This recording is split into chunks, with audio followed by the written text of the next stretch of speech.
You may begin. Now, Ms. Sesto, I would like to bring you to the beginning of your direct when you were talking about February 16th, the first time you heard about the casino proposal. Sure.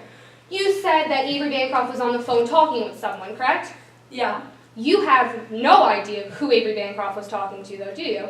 Oh, no, that's none of my business. I don't know. And you have no idea what they were specifically talking about, do you? No, he just said a proposal, so some type of proposal, I guess. Right. Now, I want to take your attention to the April 13th meeting, the one you took a plate of food to. Yeah. You knocked on the door, and Mickey Keenan answered. Yeah, he did. But once again, you have no idea what was talked about in this meeting, do you? No, like I said, I wasn't there for that long. I just dropped off the food and left.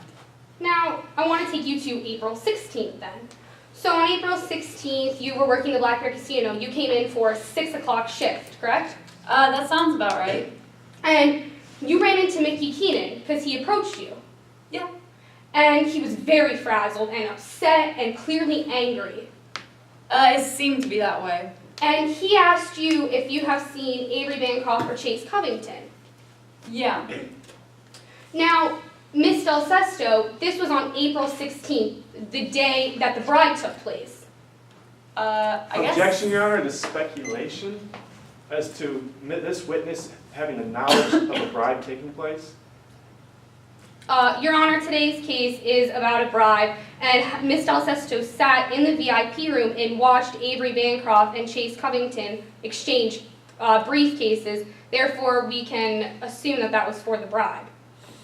Your Honor, she didn't watch them switch briefcases. All she did was see them walk into the VIP room, sit down with briefcases, and then watch Chase Covington come out with the briefcase she thought Avery Bancroft had walked in with. This witness doesn't know whether a bribe had actually transacted.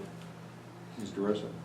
Your Honor, the witness has testified that she can almost positively assume, since she classified herself as a luggage expert, that the briefcase that Chase Covington walked in with is the different one that he left with. Therefore, although she cannot be certain a bribe took place, she can assume, therefore, she's sitting in court today listening about the bribe that happened.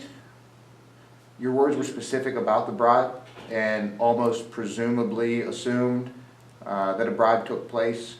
Unfortunately, won't be enough to specifically allow the statement that a bribe did take place, or the way you phrased your question. So I would suggest that you rephrase your question, and we will have it stricken from the record. Yes, sir. Mr. Rogers. No problem. Miss Del Sesto, you ran into Mickey Keenan on April 16th, correct? Just a point of order, Your Honor. I just asked that I could see my witness. Yeah. Oh, that's no it. problem. Sorry, it's a That's small okay. room. You're fine. Yes, it is. Yeah. You're very right. Now, Miss Del Sesto, I'm going to ask you again. You ran into Mr. Keenan on April 16th, correct? Yeah, in the morning, I believe. And, well, this was actually at nighttime, because this was at your 6 o'clock shift, correct? Oh, yeah, I'm sorry. And Miss Del Sesto, once again, for members of the jury, he looked very frazzled and upset, correct? Objection to asked and answered. We've already been over. She's just reestablishing. It's Yeah. been a few questions. Yes, Give her sir. some leeway. Thank you. He looked frazzled and upset and angry, correct? He seemed to be a little off his game that day. And this day was April 16th, correct? From what I can remember, yeah. And this was the day that Chase Covington and Avery Bancroft walked into the VIP room, set their briefcases down, and left with what you assume is opposite briefcases, correct? Well, like I said, I don't know what happened. I just saw Chase Covington walk out with the newer looking briefcase. And when you were in the VIP room and they were sitting at the table, you have no idea what they were talking about, correct? Oh, no, I wasn't eavesdropping. No further questions, Your Honor. Thank you, Ms. DeRosa.